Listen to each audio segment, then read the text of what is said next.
All right, I'm Caitlin Huxley, and this is the Art of Campaigns, where I talk election strategy with industry experts. Today, I'm joined by Elijah Day and Madisyn Pettit from Patriot Grassroots. Elijah is the president and CEO, and Madisyn is the director of operations. Tell us a little bit about that. We do anything that has to do with a human interacting with another human. Things like texting and phone banking, as well as petitioning. Most of what we do is door-to-door canvassing. And then we also do, we call it like guerrilla tactics or guerrilla warfare campaigns, like going to subway stations and talking to people, or passing out newspapers. So a lot of fun different things, but just anything that has to do with a human communicating with another human, we do. So basically, what I'm looking for here is a bit of advice that the average campaign would never think about. Recently been thinking more about constituent services, and this has kind of been Elijah's new baby that he's tried to bring in as a service that we can offer. Yeah, I think I would categorize it as maybe long form canvassing. And a lot of times in our space, we don't really think super far ahead. But something that we've been pushing people to start thinking a little bit ahead of schedule. So instead of doing the 3 months out, how about we start 6 months out or 9 months out?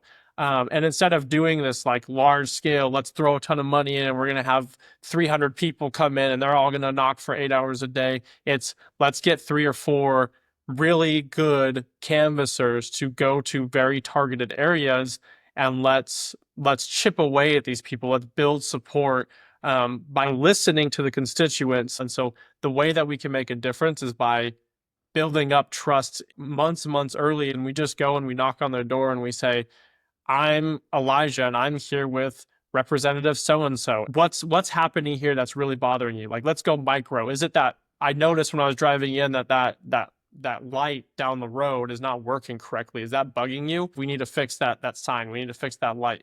Okay, great. I'm going to go pass that on. And they can start doing just really small things. And now I've got a household of maybe 3 voters that are now maybe wouldn't have voted, but now they've been personally impacted by that incumbent. And so instead of knocking thousands of doors a day, we're knocking a few hundred, but we're getting good data back, and we're getting people who might want to do testimonial videos later for the candidate, and you have time to do something about it because you're not mired in 5 million other things, which I've been pushing for years, but finally I'm getting traction of like, stop trying to shove your whole door program into a 3 month or less window and start planning ahead to make a big impact or make a big difference. We as people who eat, sleep, and breathe politics really sometimes forget that the average person, the average voter, they don't. And then another thing, just getting petitions signed at the doors year round. You can find something that's kind of small and it gets people excited. They'll sign for it, but it's not what the goal is. The goal might be to get Oh, someone I on the see. So ballot. you're talking issue petitioning more than ballot access petitioning. Yes, Okay. so if we get an issue and we push it at the doors, we're going out there and we're identifying voters and kind of what's important to them, and then we know whether or not they're a registered voter as we validate that petition.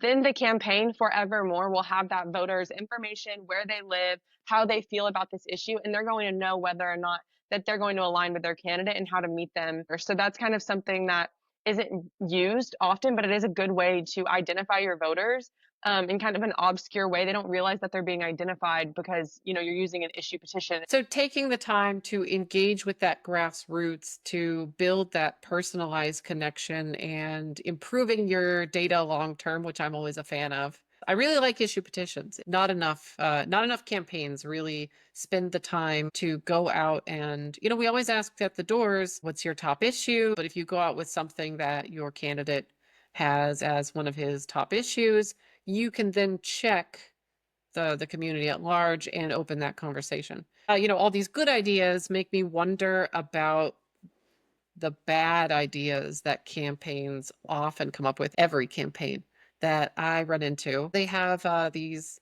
county party leaders who have been doing this for the last 20 years, 30 years, longer. And their go-to move is to knock on every door that has an American flag, or to just knock on every door. They're really doing what, of course, we consider to be inefficient, ineffective. And so I wonder why it is that these methods, even if they don't bear fruit, are so pervasive within the industry. Do you guys have any insights on that? I think that it happens because of a couple things. One, It's lack of access. In state parties, a lot of times there is access to an app and maybe some targeting. But in order to get really good targeting, you're going to have to spend some money. Unfortunately, at the county side, sometimes it seems like they get ignored when they need help on something, like they need training or whatever it is. And sometimes it just takes a little long for people to get around to it. And I think as time progresses, we are going to naturally see this issue resolve itself. I mean, it wasn't very long ago that people were using printed out pieces of paper with names on it and writing notes and then handing those into the campaigns, and that's been phased out. And if we can educate county parties and state parties, and when you have a campaign where it's a freshman candidate running with a freshman campaign manager who's not even getting paid because it's his first gig, we just need education on resources, and that there is a way to access these things without having a bajillion dollars. So I really like the focus on education. It's something that I focused on when I was the exec direct of the local county party.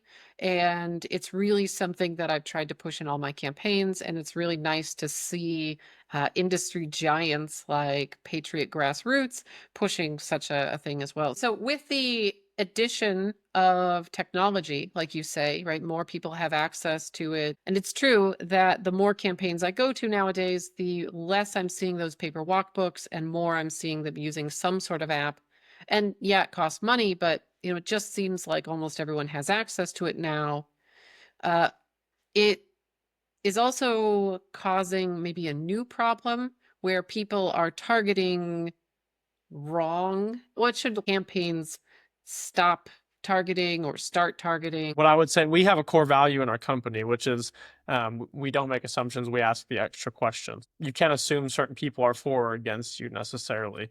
And so sometimes you'll get a candidate or you'll get something that's going on and you'll be like, well, we're not going to canvass that neighborhood, or we're not going to message that neighborhood, send mail to that neighborhood because that neighborhood's voting for Susie. But you can't just assume those kinds of things. You need to get out into those areas and maybe it's true, but also maybe it's not. And you need to get people out there. You need to be having those conversations. You can't just forget about complete markets because you assume that historically that person or that neighborhood won't support me in this race. I think that's a really good insight. Thank you. So one of the things you said was that you have knocked on now hundreds of thousands of doors personally, right? And for a lot of these down ballot races, folks who cannot afford to hire one of us or cannot outsource to an organization, there's obviously a difference in the approach of their field team, of their field staff. Like you said, that first-time campaign manager who might not even be getting paid this time. Is there something that you guys would suggest to them, some secret sauce that they could do, one or two things right now to upgrade their field campaigns to really improve? Yeah, so one of our things that we say very often is our canvassers is actually our number one customer. If we don't have them, we can't knock any doors. The number one most important thing is actually putting your volunteers first. Without them, you can't knock any doors. So you just need to, I think, take a step back and really show your volunteers what they are worth and what they mean to you. People are more likely to want to keep a promise or follow through with something whenever they do feel like you are relying on them and you actually don't take it for granted. So I think just showing the gratitude to your volunteers, letting them know what the mission is, but at the same time, not shoving it down their throat. Like, if you don't do this, we're going to lose. It needs to be framed in a way of, I want you to do this here with us because, you help us win. Yeah, we're in a relationship business. That's really what this is. Everything in politics is relationship. Ultimately, what you're doing is not just about asking them to work. It's about building a relationship with them. And far too often in this space, it's an abusive relationship from the party or the candidate to the volunteers. It's like, get over here, come make these phone calls on, I need your help right now. I donate $5, do this, do that, do this. And then all of a sudden, November happens. It's like, okay, bye. Don't talk to him for months. And then 8 months later, hey, where you at? I need you to make phone calls. You need to stay active in the community. you need to stay active with the people, and you need to maintain relationships once you've began them. I would add that if this is something that you do and something that you want to do, then your job really doesn't end when the campaign does. There will be another one that pops up. And if you have a people who you think are your winning team, you want to make sure that you can carry them, throughout your career and as you move forward. I help them remain employed and they help me win campaigns, and that's the stuff that we hold near and dear to us. And so I think that that's something that people could do more, even in just like their locales, is once your campaign ends, don't forget about those people that helped you either win or get really close to winning, because next time you can still rely on them, and they'll feel inclined to want to help you pull that off, because they just know that they enjoy working with you, and whatever you stand for is something that doesn't do wrong by them. Last episode, I talked to a fundraiser, and one of the things we talk about when we talk about fundraising nowadays is the churn and burn of these small dollar donors. Elijah threw out one of the things we ask these phone bankers, these door knockers to do is donate $5, donate $10, buy a yard sign, whatever. And when we look specifically at these small dollar donors, we know that burning them out is a problem long term. But this is something that's really endemic to politics as a whole. I think we've become so good at the business of campaigns that we've lost the grassrootsness of campaigns, the real personal connections that people want to have with their local electeds, with their politicians, with their candidates, with the local party. So if I, as like you said, Madisyn, am on this campaign for 2 years and then I'm done, then I really don't care what happens to these folks after I'm done. I think a lot of candidates are not thinking long term enough to maintain their community, maintain their small dollar donors. I'll add, people can't get people to knock doors anymore for free. They can't get them to make phone calls. They can't get volunteers out. And so our company exists because of that. And we'd be happy to not exist if it meant that people were civically active because they want to be, and because they're being taken care of. Yeah, I think it's super easy to like get a text outside of the cycle from, somebody who you worked with during the cycle, and just kind of roll your eyes and lock your phone and put it down and be like, I'm not being paid to manage this conversation at the moment. But the thing is one day you will, and you're going to wish that you had that contact and that relationship still there and present for you. Okay. Yeah. So if you guys are suggesting, that the best volunteers from the community, and that what I really need to be doing is building that community on my campaign anyway, why hire a professional firm? Why not just hire one staffer, get that college kid who isn't paid? You guys said you train him for free. So why hire you instead of in-housing it? In 2019, we were doing a project in Louisiana, and it was a size that was good enough for us to run a test. We had historically, before this, tried to do all of our staff fully local. And so recently, before this project, we had started like the travel program, where we would pay for people to travel. And we were trying to do local because it kept our door rates down, and so it was more competitive. So we did a test. We had 4 groups of people that we were testing. So we had a group of volunteers, local-based volunteers. We had a group of volunteers that traveled in, and we covered their hotel, their transportation. We had our paid locals, and we had our paid travel-in canvassers. So we had these 4 groups, and this project spanned about a month. And what we were testing was how long people worked. We were seeing what their quality of work looked like. We were seeing how quickly they worked. We were seeing how many breaks they took and how long those breaks were. We were measuring all these things. And then we were taking the dollar amount it took for us to run those people, or the effort that we were putting into getting them to go work, what that meant. So we assigned them all dollar amounts, and we assigned them all hours of work. What we found That's really cool. was that our travel in paid canvassers cost less for us to run than any of the other groups. And it was because Wild. Yeah, the people, the volunteers that we traveled in, they would go out and work, but they took more breaks than any other group. They would go out, they'd knock a few doors. And this is like the young Republicans getting like that kind of stuff. Yep. Okay.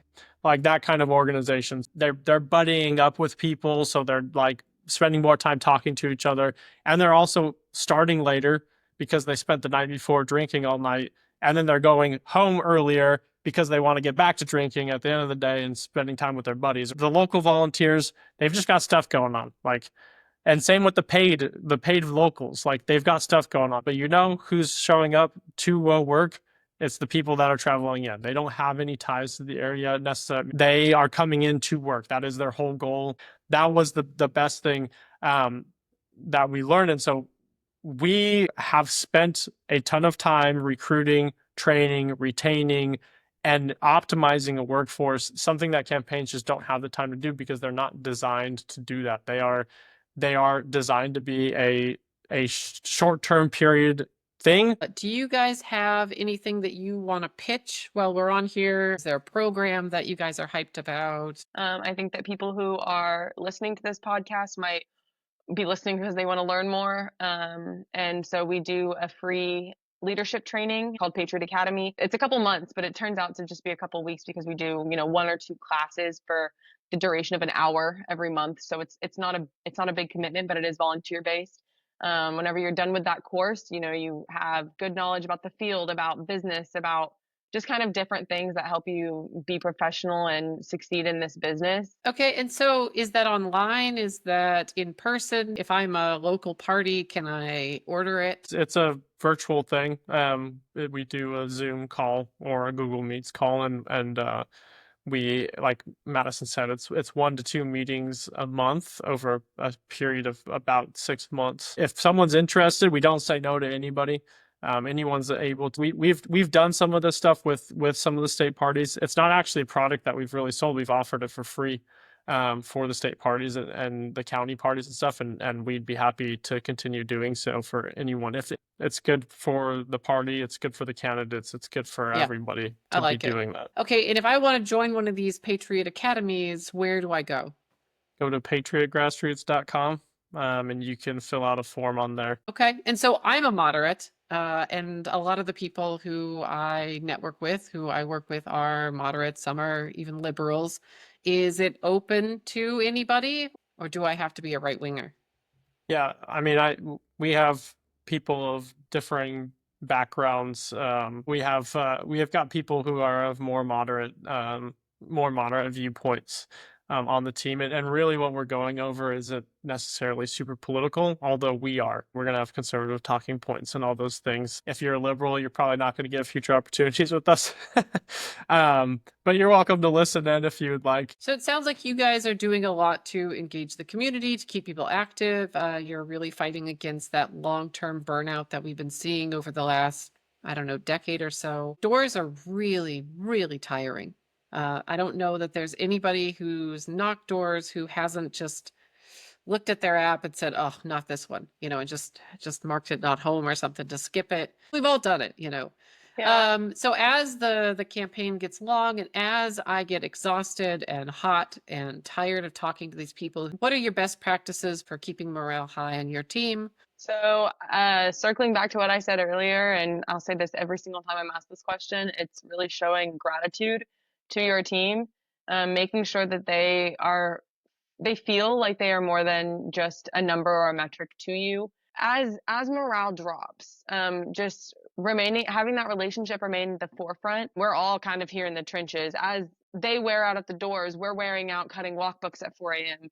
Everybody's getting tired, and I think that just sharing that, almost like commiseration, it makes it lighter on all of us. Just having constant, communications and making sure that they feel supported, is going to be, a really great way to keep people involved. We have people who knock 8 hours a day plus from August to November every single year.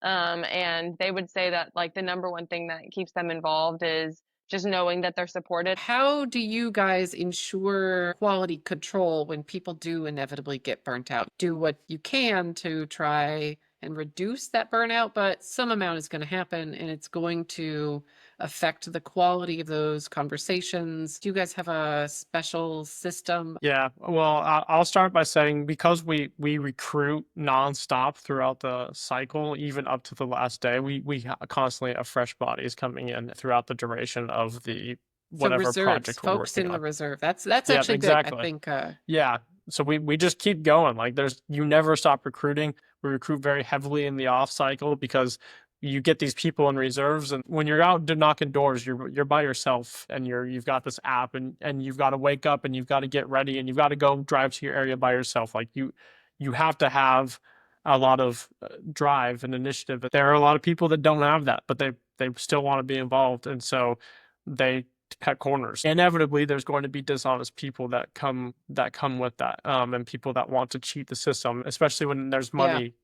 money around it.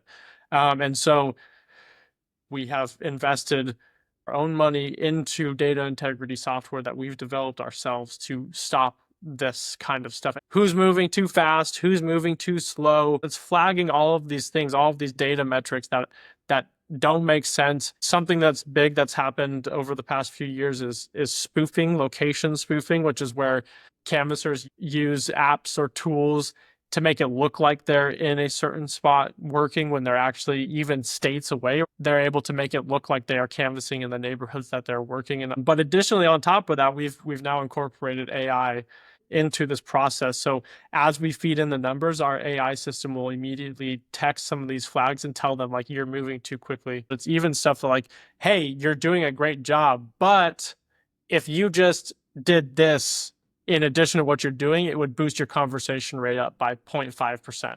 And so it gives feedback, it coaches, it trains as people are working. That's cool. So it sounds like you guys have the tech down locked. I'm not sure, that if I was managing a down ballot campaign, I'd be able to mimic a lot of that. There's this famous quote from Charlie Munger: if you show me the incentive, I'll show you the outcome. If we pay you by the hour, you're going to go real slow.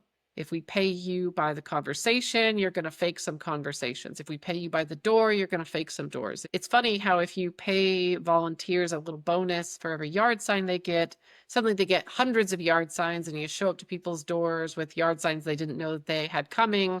In what way do you guys use the incentive structure of your canvassers to encourage the fraud either not happen or happen in a way that doesn't get in there and gunk up my data? We have discussed doing different ways multiple times, and we've found that hourly is the way to go. We also, with that comes a tagline of how many doors per hour is expected. We do that on a case by case basis. Sometimes on a project, the average is 20 doors per hour, but then we have somebody in a really rural area where maybe their average is going to be closer to 13 or 14. So there's different things that'll go into how many doors per hour someone needs to hit. Talking to these folks at these rural doors, there is a group of folks who live in precincts that are walkable, right? And they are obviously the easiest ones to get a hold of. And so they're the ones that folks walk. We knock the doors again and again and again. And when we look at what gets skipped in walk books, it is apartment buildings. It is these neighborhoods where the houses are just way too far away from each other. And you talked a little bit about data integrity. You mentioned, if it takes you 5 minutes to get from this door to that, well, 5 minutes is a really long time. And I'm not sure I want somebody to try 12 doors an hour. For making it easier in rural areas, I like to have someone drive and then have two people riding in the back. They can drive around and pick people up, drop them off, make it easier to get from house to house. I've tried sneaking into apartment complexes, and none of these things are super effective. How do I knock doors in a non-walkable neighborhood? I would say that there's no special trick. It just sucks. And so you just have to be willing to do something. You have to be willing to do something that's hard. It's a lot cooler for me to reach out to the media and do a press release or do an interview and say, yeah, we just knocked on 2 million doors yesterday. But what looks best is on election day winning by 3%, 5%, 10%. Yeah, I think there is no trick to making rural doors easier, gated doors easier, apartment doors easier. Just being transparent and telling them, hey, this is going to suck. And then just staying in touch with them every hour or two. Just being their support system and remaining transparent with them is best. We hear a lot about the power of face-to-face conversations. Us staffers talk a lot about it. This is obviously the best way to recruit a new volunteer, to ID a supporter, etc. And I believe it. But when I talk to mail vendors, they're telling me that mail is the best way to cut through the noise. And you talk to a text vendor and they say the same thing. If you talk to a digital ad vendor, they're going to tell you everyone watches YouTube. I believe firmly, and I think we all do, that a real personal connection with a voter is one of the best ways to have a personal connection with a voter. I have a really hard time convincing candidates who don't want to spend the cash, don't want to spend the time on something as expensive as doors. What do you guys say when someone says that there's more cash efficient ways to reach voters? Yeah, I mean, I would start off by saying that I think a problem in the industry is people trying to take credit for everything. It's just that, like, it's not about doors, it's not about text, it's not about phones, it's not about emails or any of those things. It's about a solid plan that utilizes all of those aspects in an appropriate way. And everyone always wants to say, well, is that it was our effort that won that race. And the reality is, it probably wasn't your effort. It probably was the effort combined. With that being said, I do believe that ultimately the way to reach voters is through human interaction. How they're going to vote, it can really make the difference in really getting those people to vote. Cool. Thank you. So I was talking about mail just the other day to some mail vendor. And, the way I use mail on my campaigns is blanketing a neighborhood that I know I'm going to walk soon, following up with people that I talk to and sending them that, we call it a bounce back, a little postcard that says, hey, it was great to talk to you. Here's the next step you can take. Do you guys integrate with other outreach forms like this? Do you advocate to candidates that you're hired by to send texts before and after, to follow up with mail? It's not a product we do or push, but we have done it. We've done lots of things where they've sent blanket texts either before or after us going there, or they've done mail pieces after we've canvassed an area before. But you have done it, and how do you feel it changes the Oh yeah, it's dynamic when great. you're at those It's doors? always good. It's always good because I mentioned before that everything we do is supplemental. So the best thing to do is to include all these different forms of outreach and have a good strategic plan. And so by implementing these different pieces in coordination and by making them work together, that's the best field program that you can have. That's the best mail program you can have, or phone program, is by doing them all together and making them work together. I think some ones that we've seen are, whenever they get a text before saying, hey, we're in your area, someone might come knock on your door, and then we knock on the door. Our conversation rate is higher than ever because people are expecting us to go from door to door in their neighborhood. Then they have the conversation with us. And then after we get all the data points, we can give them back to the campaign. I think hitting it with a mail piece after, that's going to be the perfect storm to really move one whole neighborhood all at once. Okay, and so you guys have mentioned a few times that it really comes back to that plan, that campaign plan that you and I both know campaigns almost never have. And as somebody whose core business is pretty much doing district analysis and writing those campaign plans, what should campaigns be doing differently in the planning and strategy phase before you're ever taken on to really maximize a field organization? Yeah, good question. I think they just need to know what direction their campaign, like they need to have a knowledge of who they're targeting. Like what does winning mean in this race? Does it mean that we win by 5%, and where's that 5% coming from? Defining who the voter is going to be. Once you have that, then you're able to start executing on how you're going to reach out to them and the different forms of outreach: your phone banking, your texting, your emails, your mail, your doors, and how am I going to make those pieces work together? And what do I have money for? Me and you, Caitlin, have seen where we are working with a campaign and it becomes about something other than how to get votes. Maybe it becomes into how does the candidate get more clout? You have to spread the message. And so I think keeping your eye on that prize and the long term is how we can, overall pull off a win. Okay. And so the last thing on the list here, I'm a big fan of Advantage. I like Nation Builder. There's this new program called Common, but it's with a Q. So I really like a number of these programs, but obviously you guys are nationwide. You see a lot of different campaigns. They all have their own preference, and you have to do your best to integrate. Is there one or two that you think are just the bee's knees? I'll echo you, Caitlin. If that's generally been our default, is to work with Advantage. But we've also worked the past couple years with Numenar. Something that's been great about Numenar is their customer service, and they're pretty new. But they've been very open to changing things or fixing things or making things better in order to improve the app, for both the front end, the canvasser side of things, but also the back end for us when we're trying to oversee projects and run things. All right, that about covers it. I really appreciate you guys being on, taking the time to speak with me. I think the listeners really learned a lot because I know I did. Well, thank you for having us. Yeah, appreciate the opportunity, and yeah, thanks for letting us share some insight.